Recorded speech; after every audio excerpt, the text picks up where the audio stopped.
Hey, can one postcard change your life? The answer is yes. And here's the story from a woman I know and respect a great deal, Kia Arian. And I'll link to her original LinkedIn post in the comments below.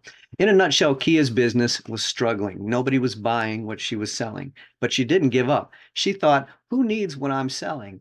And Googled local businesses that she was sure she could help. She created a mailing list of about 100 names and mailed them postcards. About 50 of those postcards came back as undeliverable. However, she got one phone call from a prospect who happened to need exactly what she was selling, and her postcard happened to cross his desk that same day. He not only became a loyal client who loved her work, but a good friend and a mentor who completely transformed her business for the better.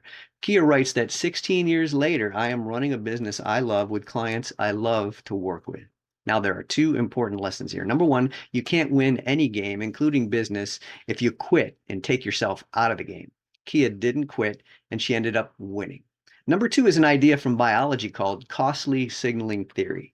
The theory is that animals, including us humans, give more meaning to something that takes more effort to communicate. In other words, the more it costs in effort or time, money, or all of those things to send you a message, the more value you will give that message. Now, which costs more, a postcard or a cold email?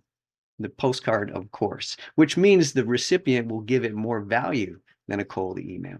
In this case, that costly message in the form of a humble postcard worked out pretty well for Kia. It's something to think about if you want to go beyond the red ocean of digital marketing and play in the blue ocean of real offline marketing. Please like and subscribe for more marketing ideas like these, and thanks for watching.